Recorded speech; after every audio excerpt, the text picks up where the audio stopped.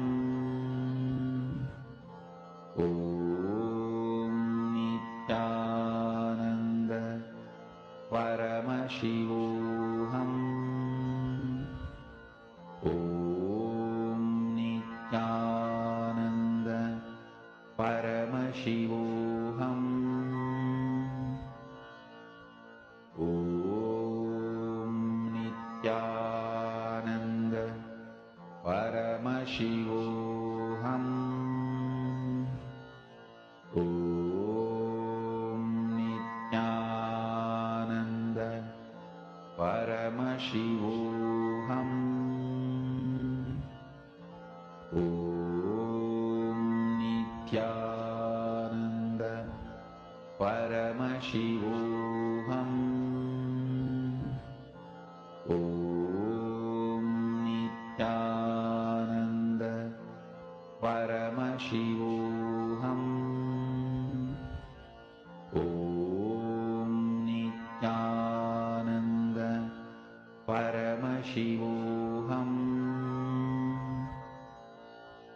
Om Nithyananda Paramashivoham Om Nithyananda Paramashivoham Om Nithyananda Paramashivoham Om Nithyananda Paramashivoham Om Nithyananda Paramashivoham Om Nithyananda Paramashivoham Om Nithyananda Paramashivoham Om Nithyananda Paramashivoham Om Nithyananda Paramashivoham Om Nithyananda Paramashivoham Om Nithyananda Paramashivoham Om Nithyananda Paramashivoham. Please relax. Om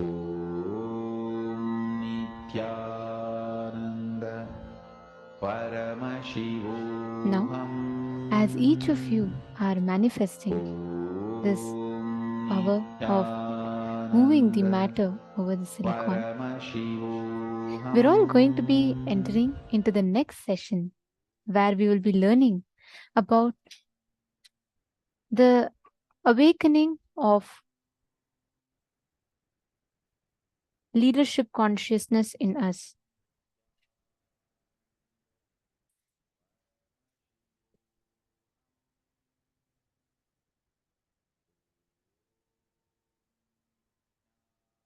How we are going to be manifesting, awakening our inner space to be able to manifest anything that we want, manifesting the powers through the conscious choice. Let us listen to the revelations now.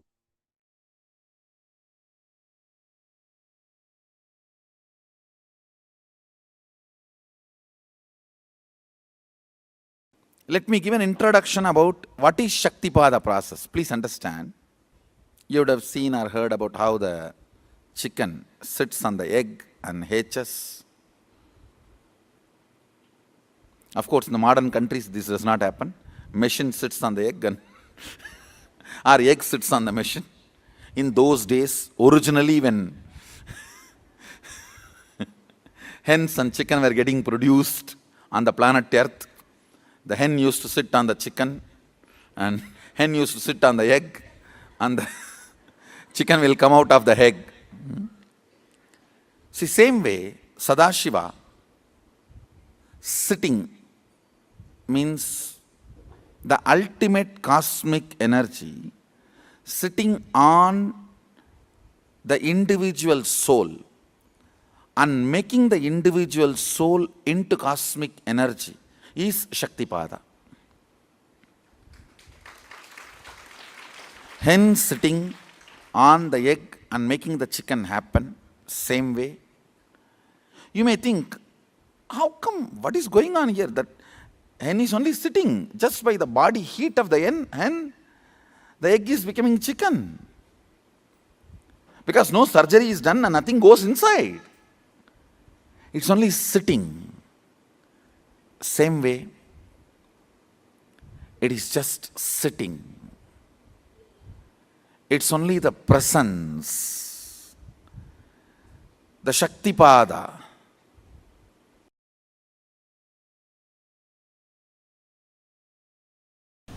Listen carefully. I am not saying all reactions are wrong, but I am saying all actions are right. Understand, all actions are right, but I am not saying all reactions are wrong. Running away from snake is a reaction but not wrong. Running away from fire is a reaction but not wrong.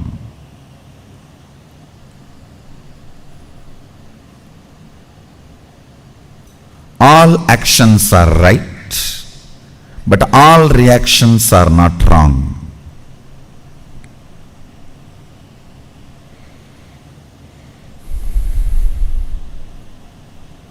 I am literally rewiring your brain. That is why you feel, oh God, what is going on?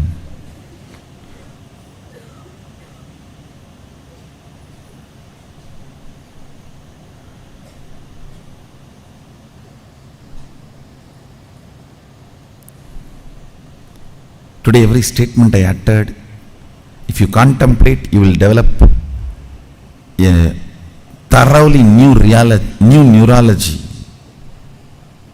So you can perceive the reality as it is.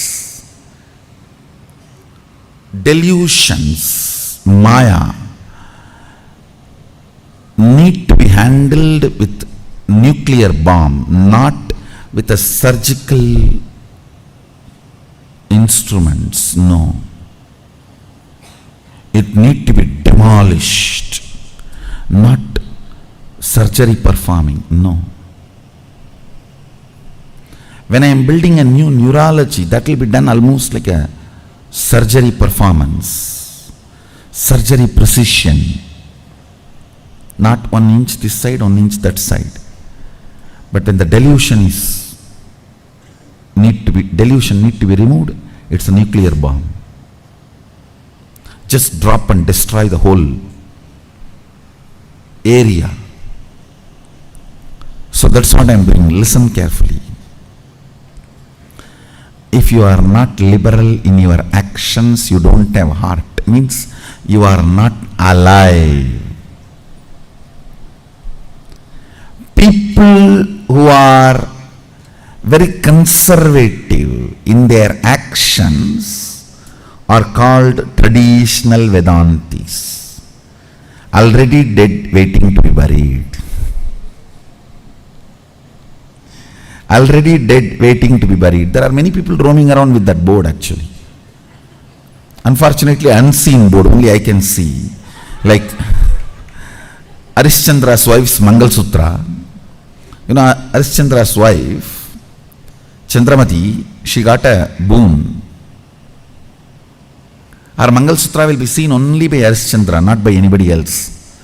So if somebody recognizes her Mangal Sutra, she knows it is Arishchandra. Like that, how Chandramati's Mangal Sutra can be recognized only by Arishchandra, only I can recognize that board. Dead. waiting to be buried. Dead 7 years ago, waiting to be buried. Lived only 7 years, waiting to be buried. Even dead 7 years ago, waiting to be buried is a decent board. Lived only 7 years and waiting to be buried is the worst boards. But I have seen enough of these boards. People moving around. In action be liberal means adding more and more depth to you. Understand? Listen, I am making another important statement. A man who celebrates more and more right depth cognitions which makes him do actions is celebrity.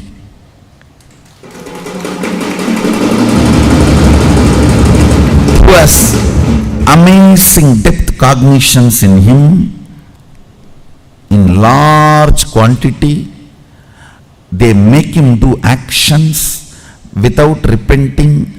His actions are celebrated. That man lives a life as celebrity. Add more cognitions in your depth. Encourage actions. In actions be liberal. In your reactions means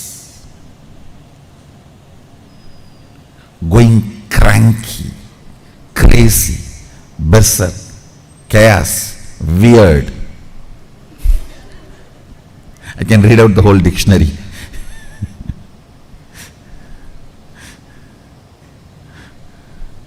Lusu, cuckoos,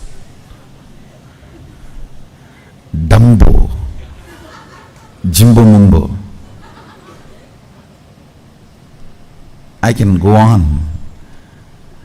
When you are planning to go cranky, dash, dash, dash, dash, dash, dash, dash, be conservative.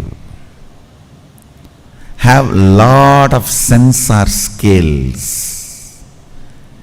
Is this situation really wants me to go cranky?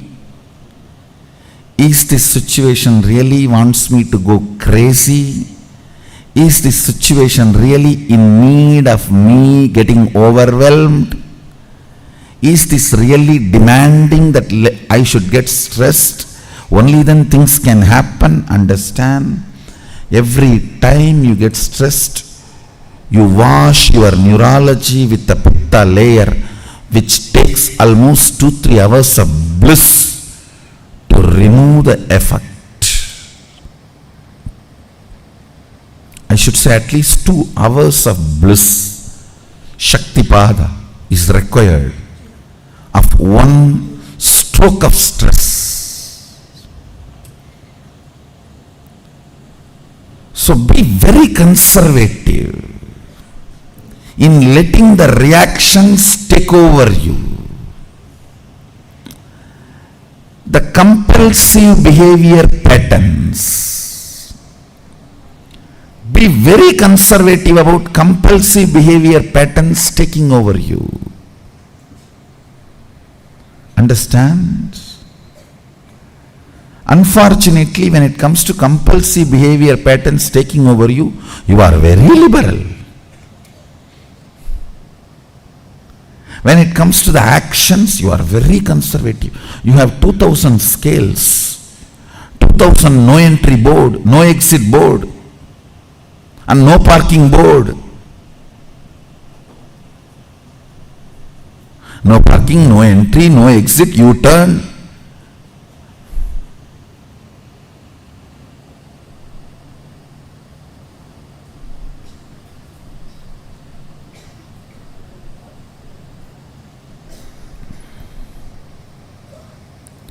U-turn is frustration. No entry is depression.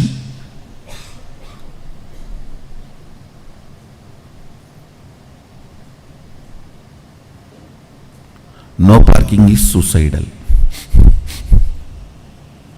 At least U-turn no entry and all can be tolerable. But what will you do if there is a no parking signal inside you?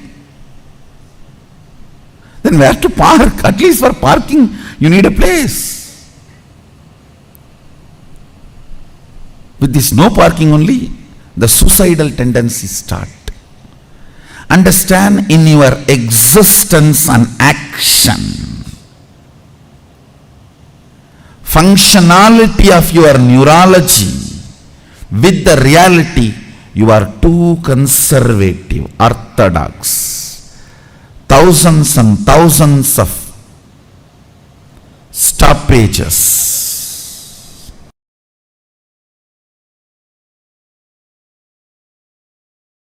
Education means fundamentally breaking your restrictive patterns and manifesting your highest possibilities. Understand? Education does not end when you leave school. Uneducated are those who are educated only in school. Uneducated are those who are educated only in school. Poor man is a guy who has only money. Definition of poverty. Man is poor if he has only money.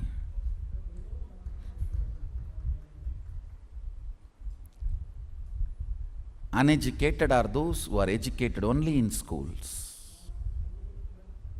Life is education. As long as you breathe, education continues, continues, continues.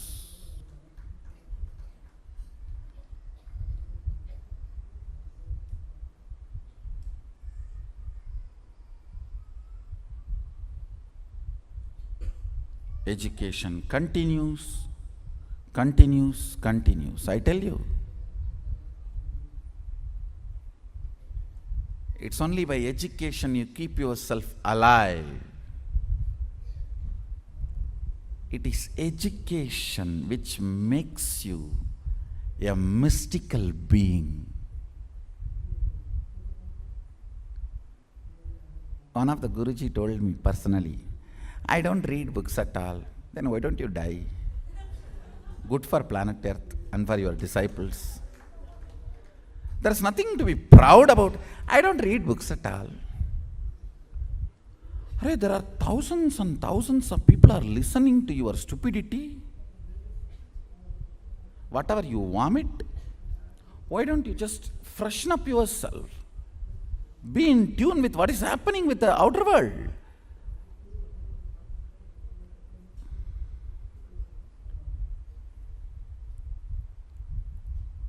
It is like doctor telling,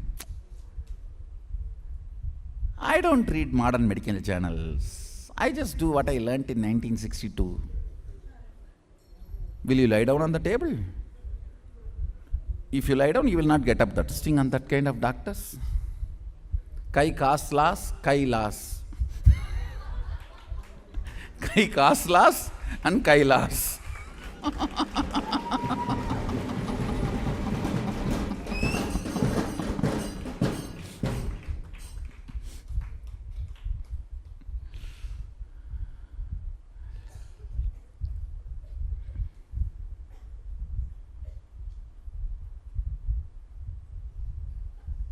Understand?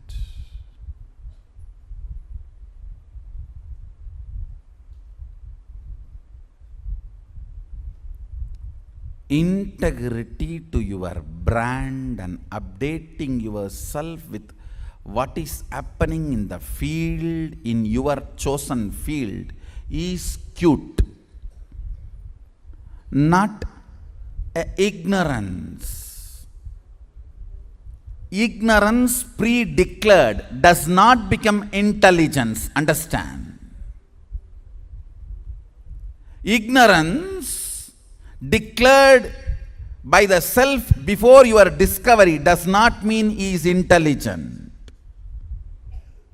Of course, the moment he opens his mouth, everyone understands he neither reads nor thinks. But he himself declares, I don't read books, does not make him intelligent. It's not cute. Then don't do this profession. Get lost. There are many professions where you don't need to be updated about yourself and your field.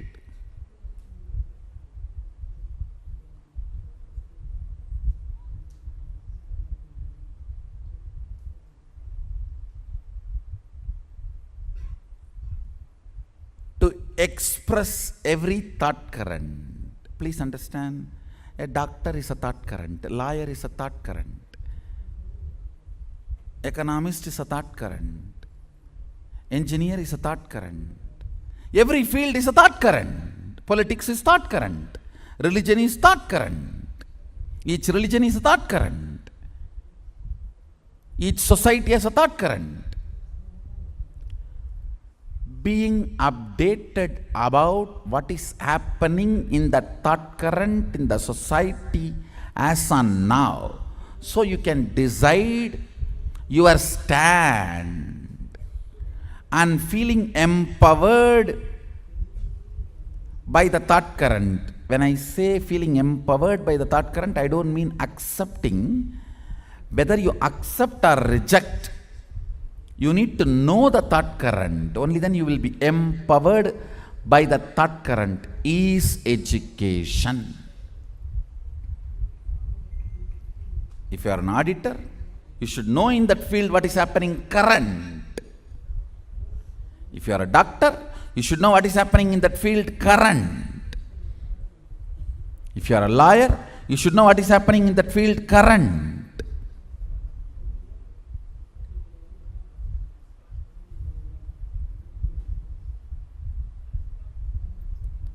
What is happening in that field current and getting empowered by the updations of the current thought current is education.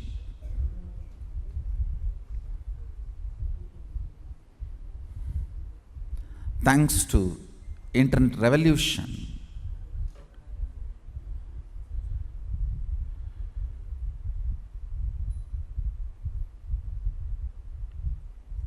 education is simple now.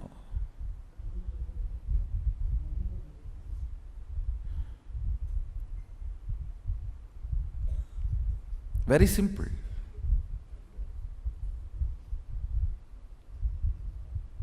The moment you know what you want to know, you can know at the rate of thought current, literally no cost. Communication and education at the speed of thought current, at zero rate, is already achieved. Zero cost is already achieved. It's time for humanity to evolve itself and upgrade itself, update itself. Understand, if you want to retain the trust of your clients, customers, beneficiaries, you need to be integrated to the updation of the thought current you are living.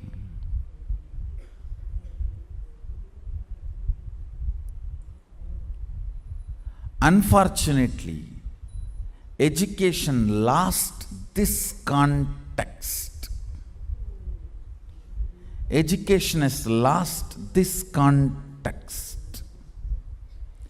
Education has become so unscientific and infrastructured system.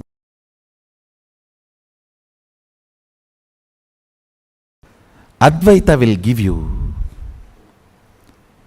legitimate answers about the existence and you.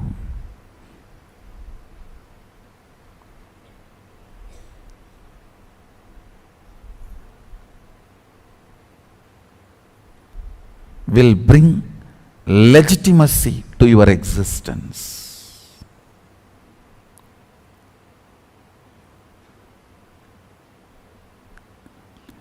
Kids need to be brought up with the foundation of Advaita. Advaita grounds you.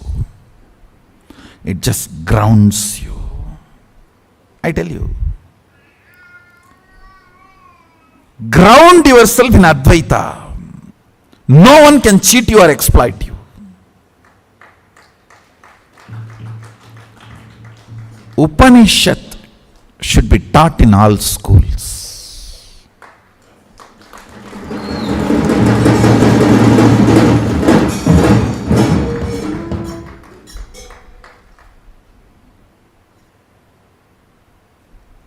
The fundamental truths of Upanishads. A kid, whether he wants just a candy or he is thinking of his future vision, everything he should be grounded on Advaita and cherish and plan. He will be amazingly grounded, I tell you. Advaita makes you loved and wanted with this existence. It will make you feel you are wanted, you are loved, you are cherished, you have a legitimate right to exist.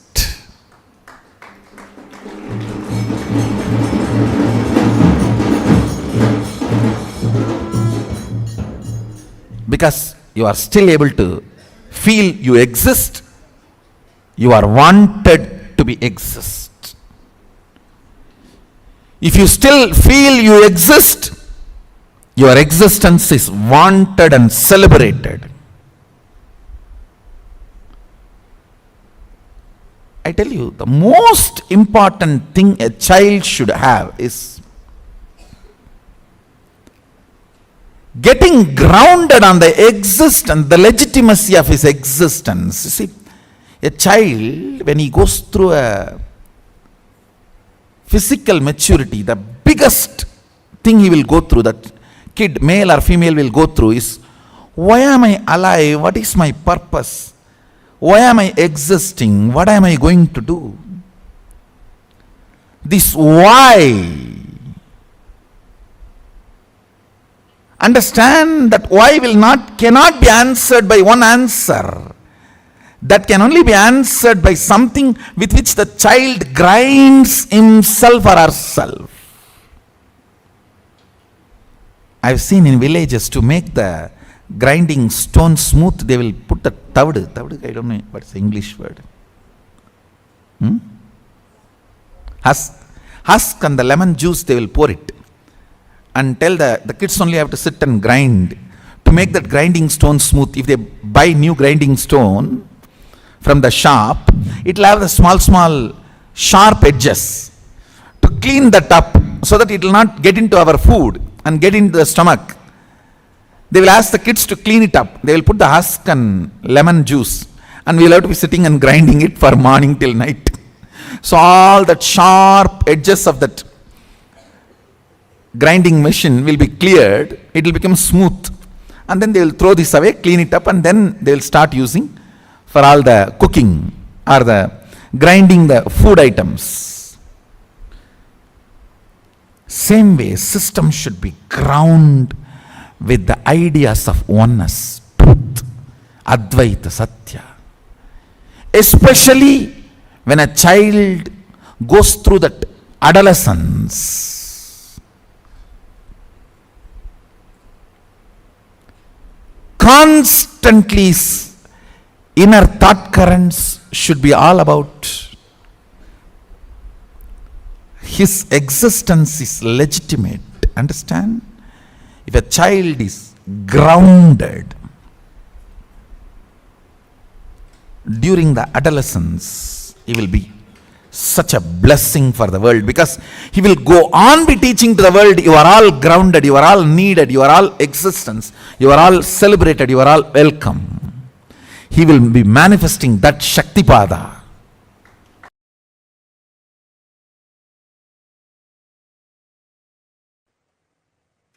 Conscious sovereignty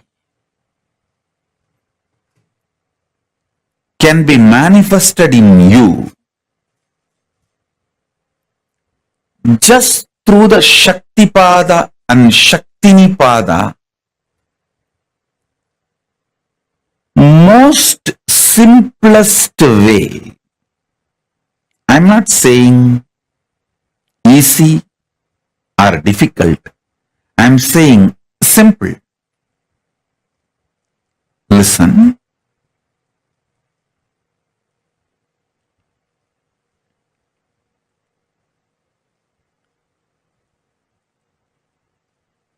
Mind always works in the language of quality and quantity.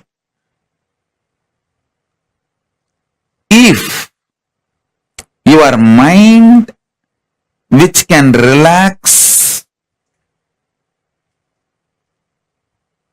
from this constant engaging with qualities and quantities, and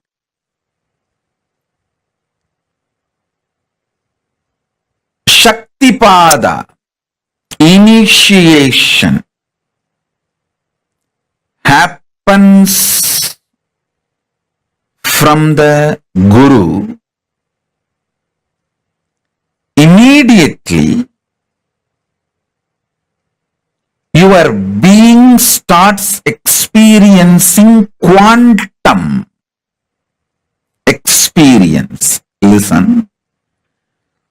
Because you are constantly engaged in the activities related to quality and quantity, you miss your existence, which can be experienced only in the quantum space.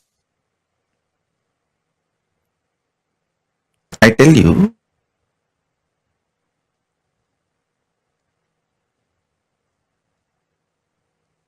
you can achieve conscious sovereignty in multiple ways. Through powerful yoga, you can achieve. Through kriyas, you can achieve.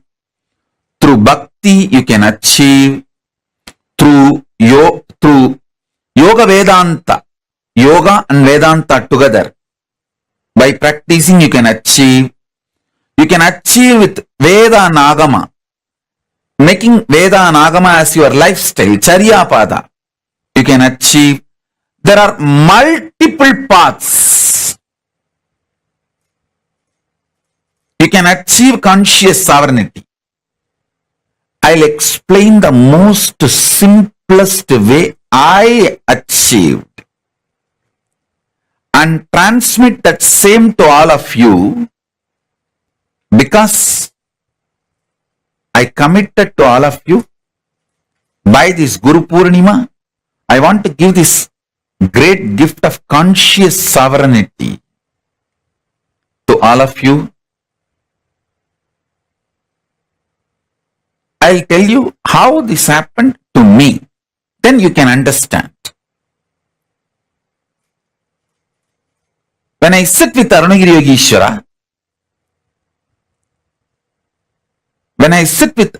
Yogeshwara, my Guru,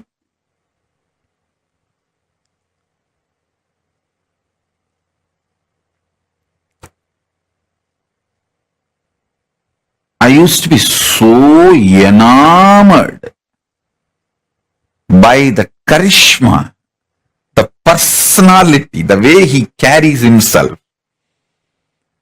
I just used to be lost in him.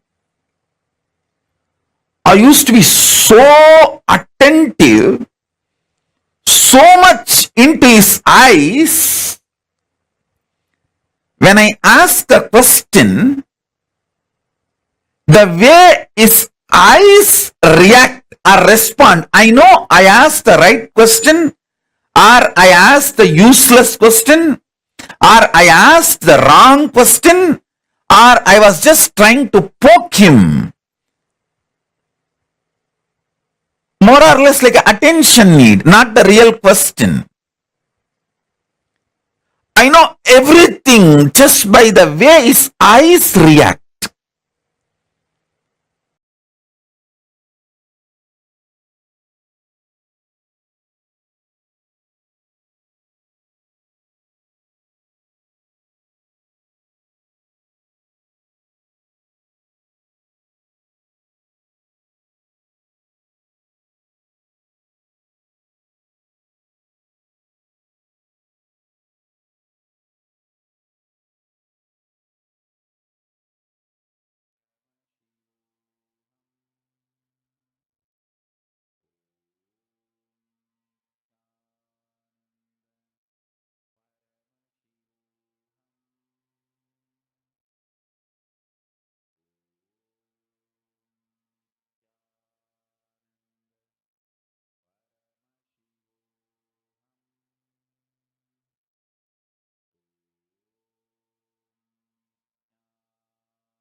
all the powers that we manifest, happens just through your conscious choice.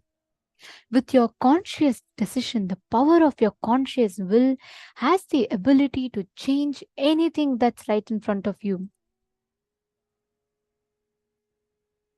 If your conscious decision, the will persistence decides, you are a leader, you want to be a leader, you are going to manifest what you want. Till you use the conscious decision power, it can be fate. But once you decide using the conscious decision power, you can just alter, change, delete, rewrite anything you want. Anything you want, you will be able to rewrite it. See, the whole game is only as long as you don't use your conscious will. That's what is called super determinism, right? The moment you use your conscious will, the moment you use your conscious power, the conscious choice, the way reality is in front of you will completely change. Whatever you experience as you, whatever you relate as you, whatever you associate as you, what you see as you, is not, as long as it is not your individual will, as long as it's not your conscious will, you are only going to be manifesting that same incompletion or patterns again and again. You can call it fate, because that's what is fate, right? Fate is where it's not under your control. You're constantly manifesting whatever that there is. But the moment you take, it's like you taking the reins in your hands. You're taking the controls of the reins of your life. So now, everything, every manifestation in your life is under your control. That is conscious decision. That is the power of your conscious will.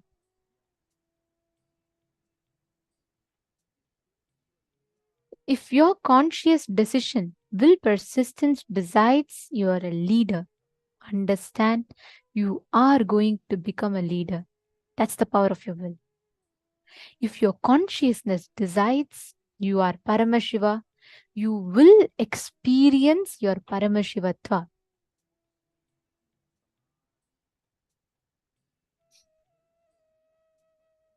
That's the power of your conscious will.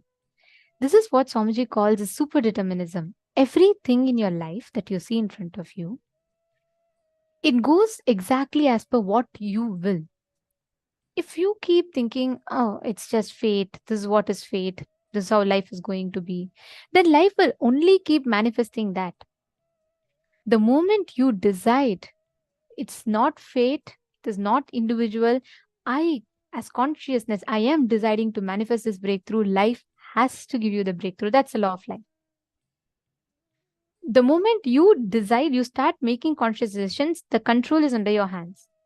And understand, use the conscious decision power, you will be able to decide and manifest anything that you want. Whether job, whether relationships, whether miracles, whether power manifestation, all of it is the exact same thing.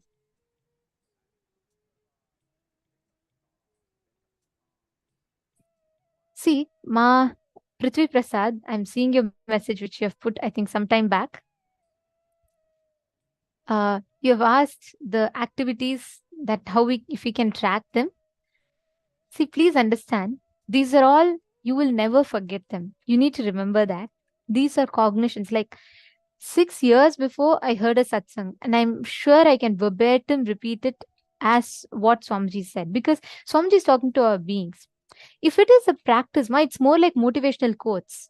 No, that's why Swamiji tells, actually, we all used to have a notebook and write down. One satsang, when Swamiji used to give physical satsangs, we all used to sit in front of Swamiji and we all be having like our book of hearts and we'll be writing these powerful cognitions. Then one satsang, Swamiji said, Swamiji paused the satsang suddenly in between and Swamiji said, all of you close your notebooks. Then we all put our notebooks aside. Then Swamiji said, I am talking to your being. You don't need a notebook to remember. You just need to open your being and listen. It will be etched in your memory, in your bio memory. So you don't need to take notes. Of course, you can always write it down later. Like as soon as you click with something, you can make a note of them. That's absolutely right. That's the right thing to do. Even Swamiji has said you can record. That's not a problem. But don't depend on that book. Otherwise, only the book will become enlightened. You will not become enlightened. Swamiji is talking for you to become enlightened. So You remember, you just listen to it, ma. You will see every powerful cognition that becomes your experience. It will never ever be forgotten. It can never be erased from your memory. The moment you apply these powerful truths, it will never be erased from your memory. It can never be. Okay. Now, listen, all of you listen. Right now, you have given the reins of your life to your incompletions. So, when your heart decides something, that pulls the string that side. But when your brain decides something, that takes the rein on the other side. So, the hormones in you continuously literally drives you to do one thing or the other, one thing or the other. The moment your conscious will takes the decision, the moment your conscious power takes the decision, understand you have the ability to completely rewrite your reality in front of you. Rewriting your future is possible. It's not a superstition, it's a science. Now, if you consciously decide the power, see, you know what is conscious decision? Many of us wonder. We say, Swamiji keeps saying conscious decision, conscious decision. What is that? When all the disintegrated parts of you get together and you align all the internal disintegrated parts of you towards one decision, that is your conscious decision. Right now, what happens? Your heart really says, you know what, let us just go and let us really stop all this unhealthy lifestyle, let us take a healthy lifestyle. But your brain says, just one more week, I'm sure you're not really going to gain some 10 kgs one more week, just one more extra. So what? Look, there's an special offer in your favorite Domino's or McDonald's. There's a fight always inside us, within each part. That is what is called non-integrating. Your heart pulls you one place, your brain pulls you one place, and needless to say, your pattern pulls you in the totally opposite direction. Each of it pulls you. Now, your ability to take the reins of your life, saying, no, let me come back to the space of unclutching and let me make the decision. Whenever we tell, right, whenever we get too excited, Swamiji will say, don't make a decision. Whenever we get too afraid of something, whenever we're like, Swamiji, it's all going haywire and I want to do this, Swamiji will say, relax. Don't take any decision, just keep quiet. Or when we just get too agitated about something and we make a decision, Swamiji will again say, stop. Neither when you're happy, angry, sad, low, at any of these points, you should never make a decision. Understand, if you are making decision at those points, you will surely, at the moment that high gets over and you start coming down, you will again fall into depression. You will start going back on your decision. That's why so many people go through breakups today or divorces today. Why? Because the moment they're in that high of, they get that attention and drive, both sides, they make a decision. But the moment that attention goes off, both sides, they blame each other and they divorce. So you should only make all decisions from the space of completion. Even now, many of your decisions you might have made in your temporary up or down. That's okay. Just decide from the space of completion what you want to do. Make it as a conscious decision. Sit and make a conscious decision how you want your reality to be, how you want your reality to manifest. Please take a few minutes. Consciously decide. Your conscious will has the power. Your conscious decision-making power has the ability. Anything you decide, anything you will, your conscious will can manifest that as a reality.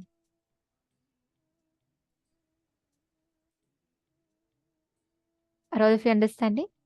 Now, take a few minutes. Wherever you want to have a breakthrough, whichever part, sit and consciously decide. Make a conscious decision. See what are all the non-integrated parts of you. What are all the parts of you that is not integrating to your decision, that is not in alignment to your decision? Go back to those parts, address those parts, complete with those parts.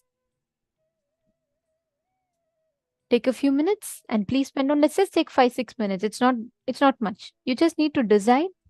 Just your concentration will negate all the other decisions driven with patterns that you made. So just make a conscious decision inside of you. You just look in and declare, no, it's just 2 minutes. Come on. Every one of you look inside you. Declare consciously to yourself to make everything that is not in the way you want, bring it back as a conscious decision.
Yes.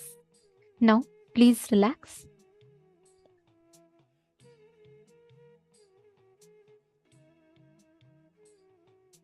What we are going to be entering into next is a very, very important session. We are going to be understanding about the space, the leadership consciousness, and for that, the first thing that we all need to understand or learn about is the science of manifesting the space. See, please understand, now with this conscious decision, you can simply manifest it as an experience. You can simply just create this whole thing as an experience inside of you. And how will you do that? Just by manifesting power. Every time you manifest a power, every time you manifest something as an experience, please understand, you are literally empowering your inner space to create this as the reality that you want to manifest. Now, understand, can each of you bring a silicon device in front of you? Whatever device you have, any silicon device, it can be phone, tablet, anything. Can each of you please get a silicon device?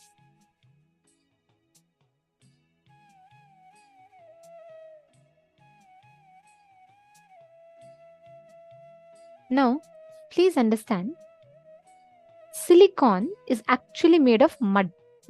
From earth, the silicon material is derived from one of the basic elements from mud, basically earth element, right?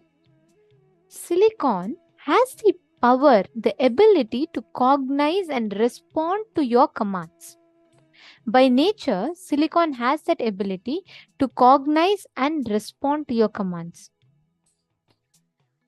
Even if you have an eroded, corroded third eye, you can manifest this power. If you feel like my third eye will not work, you don't know it's rusted, eroded and corroded, it will still work. This power is not dependent on third eye.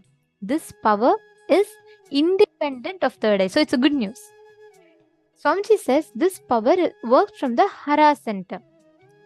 So this is a very, very beautiful power that we are going to be manifesting, where just by your conscious will, you're going to be able to command and move a silicon surface. Listen very carefully. Everything that, all the things that comes under length, breadth and depth needs to be plugged into the third eye. Okay? So you will have to manifest through the third eye. But this is directly from your Mooladhara. So even if your third eye is corroded or eroded, you can still do it. Anybody alive can manifest it, because this is literally your consciousness over the matter. It is directly connected to the Hara center. Okay, you all want to know where Hara center is? It is right above the Swadhisthana and below the Manipuraka. So which means right below your navel center, just right below your navel center, that region is the Hara center. So it's exactly just above the Swadhisthana chakra and below the Manipuraka chakra, right below your navel center. That region is your Hara center. This circuit is directly connected to the Hara center. Actually, when you are connecting with the device, the silicon device, anything, basically any phone, tablet, PCs, anything that you have in front of you, any electronic gadget is a silicon device. Okay. So when you are connecting to it, you will actually experience your Hara center, the bottom of your belly, literally vibrating. So for what this circuit is applied is anything you can visualize, you can download it in silicon matter. It's a very super cool power. Once I was just walking with Swamiji, and Swamiji had actually initiated myself and another person to manifest this power, where we had Swamiji had basically initiated us and said we can just manifest this power. We were just casually walking and there was a beautiful scenery in front. So there was this Vaidyasarovar, there was sunset, and there was Kalabhairava, right, deity of Kalabhairava right under it, and it was all trees around. It's a very beautiful scene. So whenever Swamiji is there, right, he'll just go stand there and he'll watch the sunset and sunrise. So I was just standing behind Swamiji and I was just watching the thing, and along with all the others. I mean, everyone of us were there, and Swamiji just suddenly turned and looked at me, and Swamiji said, "Are you enjoying the scene?" I said, "Yes, Swamiji, it's so beautiful."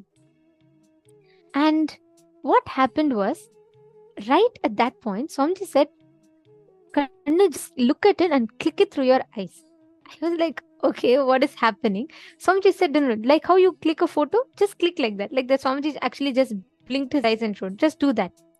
And I was like, okay. Then Swamiji said, Swamiji had actually initiated, and Swamiji said that to one particular person, he said, I will be able to send it because the third eye connection is established.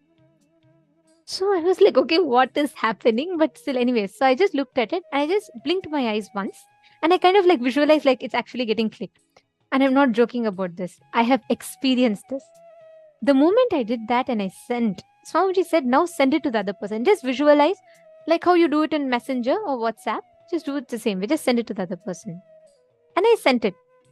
Swamiji actually had one more person call her, the person that I sent to, through the third eye. And Swamiji had one more Adinavasi call her and told that Adinavasi to inform the other person that I sent to, asking her to verify what exactly did she receive in the third eye. Ask her to just close her eyes. See, she would have seen an image in the third eye. Ask her to describe what it is.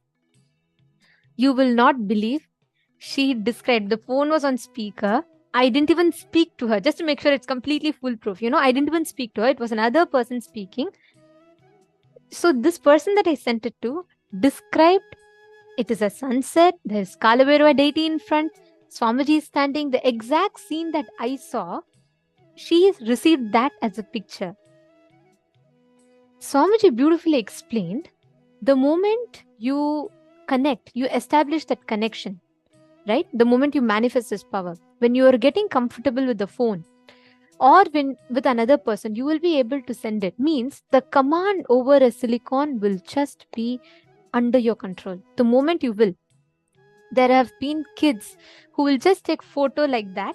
And even I have done it once, where just the same way, right after this incident, actually, Swamiji initiated all of us into this power of downloading a picture in the silicon. Swamiji said the exact signs with which you send to another person, you can actually download it on the phone.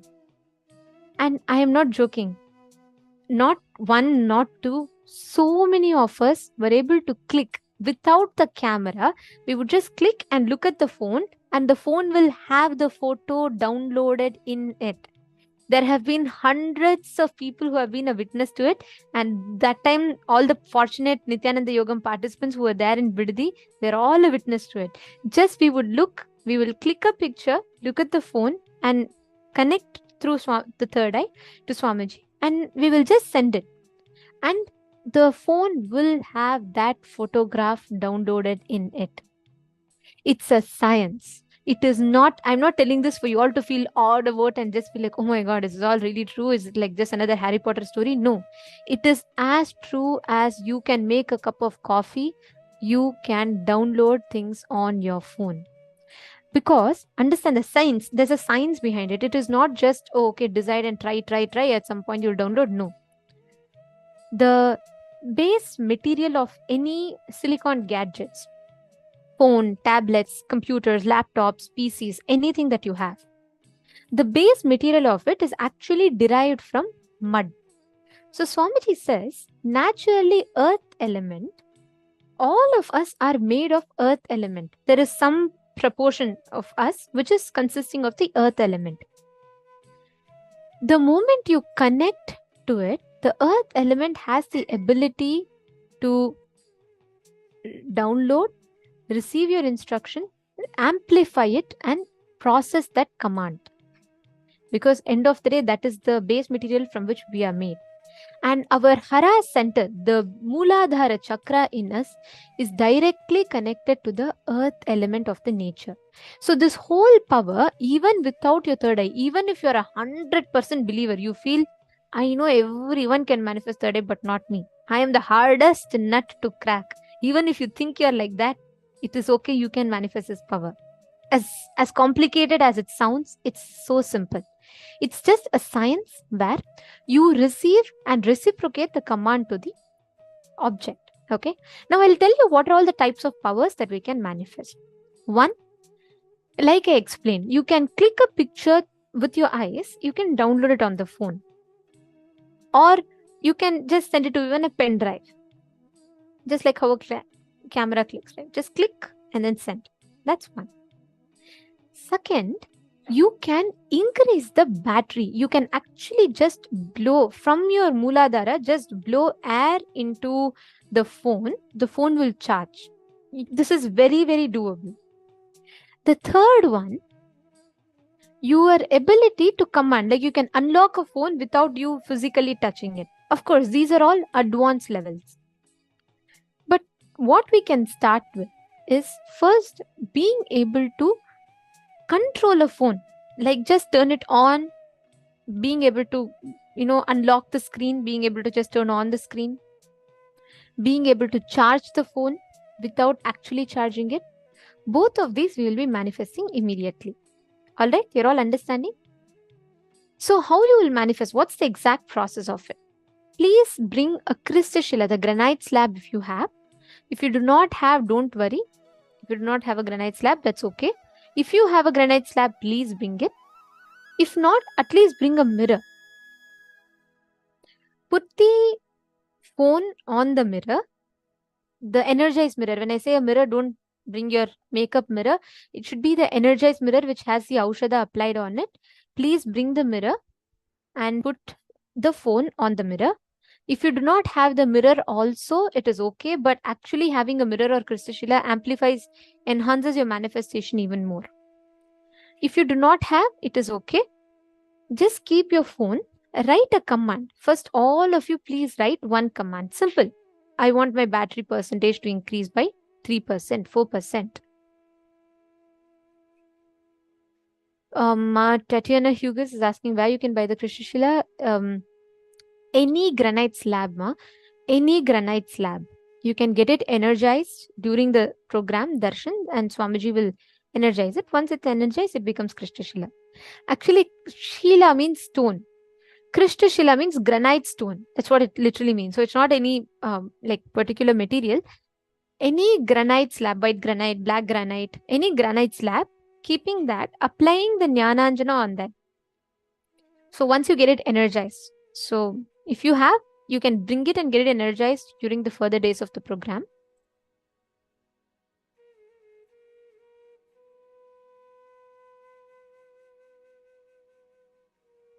Okay, Tatiana is asking why granite. Actually, granite has the potential to store this high level of energy inside of us.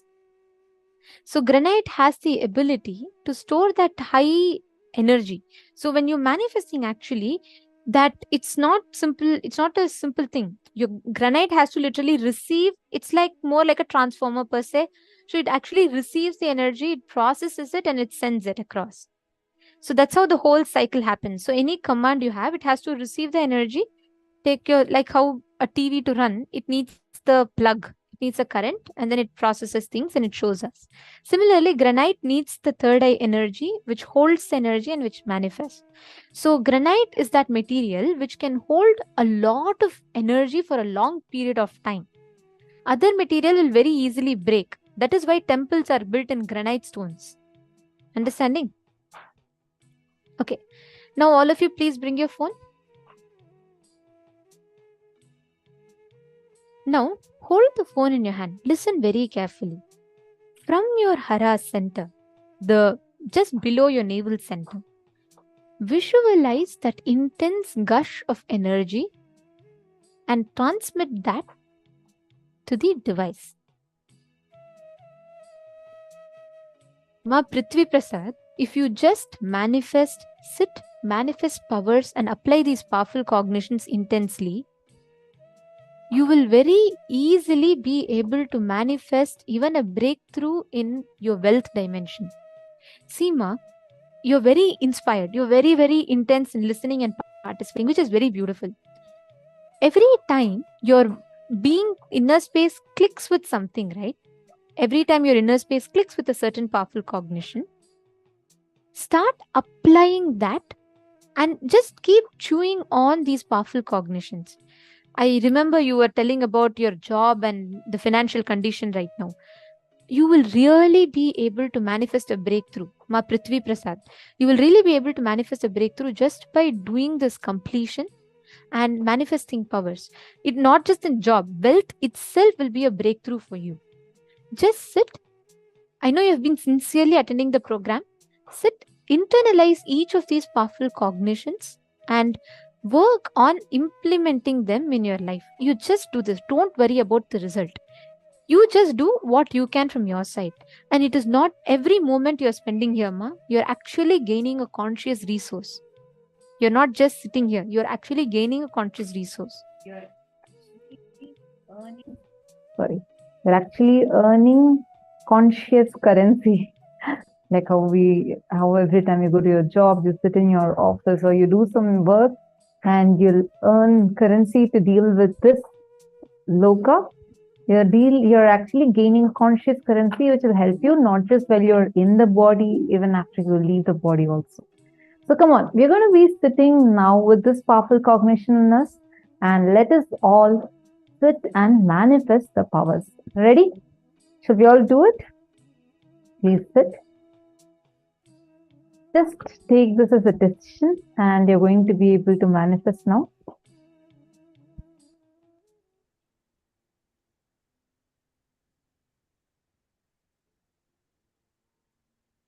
Please hold the phone.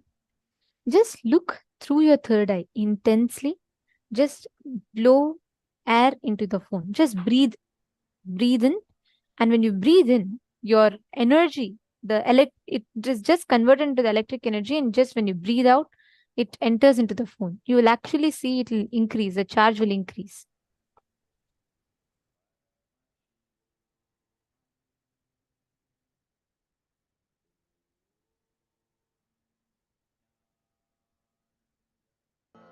Paramashivoham.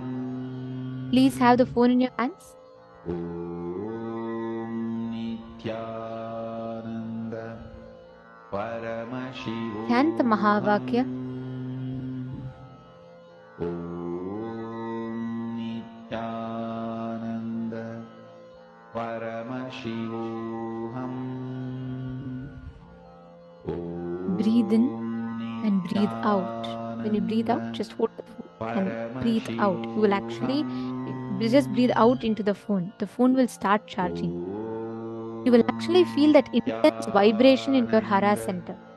Paramashivoham.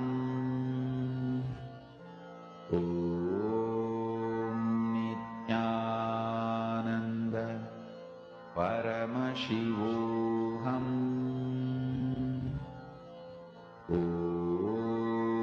Nithyananda. Paramashivoham. Chant the Mahavakya. Nithyananda. Paramashivoham.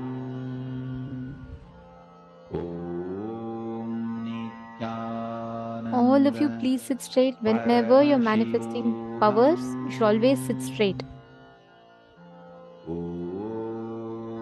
Nithyananda. Paramashivoham. Nithyananda.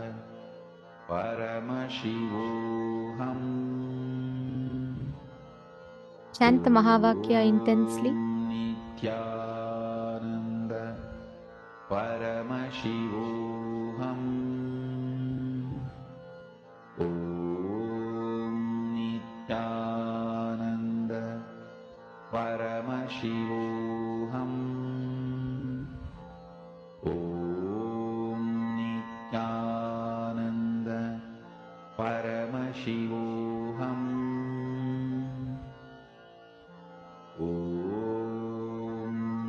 Breathe in and breathe out into the phone. Paramashivoham.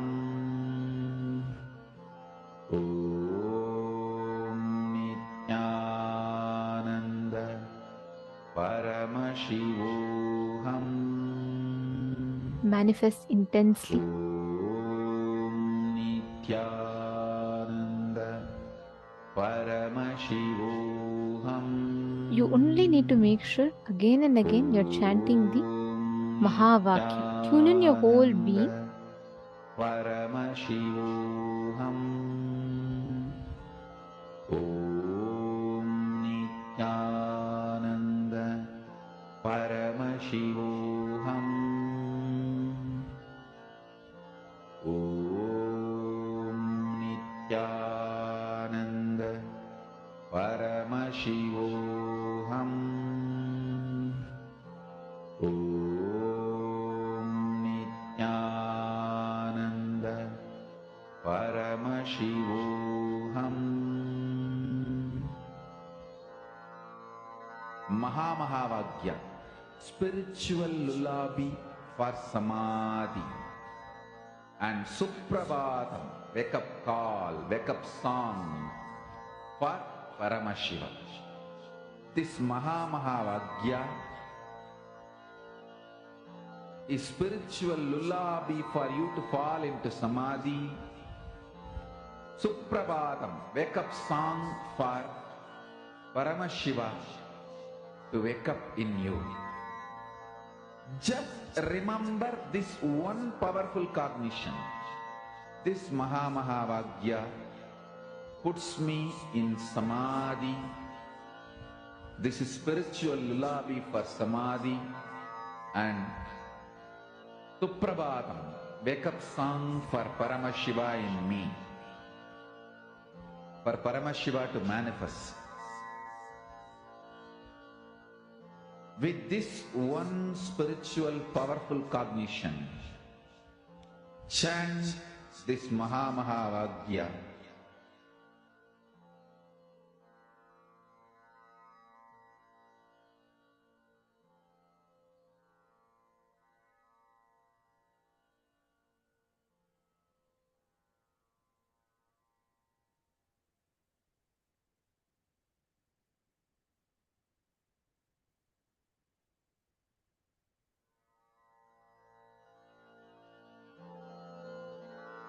Mahavagya, spiritual lullaby for samadhi, and Suprabhatam, wake up call, wake up song for Paramashiva. For Paramashiva to manifest. With this one spiritual powerful cognition, chant this Mahavagya. Om Nithyananda Paramashivoham. Om Nithyananda Paramashivoham. Om Nithyananda Paramashivoham. Om Nithyananda Paramashivoham. Om Nithyananda Paramashivoham. Om Nithyananda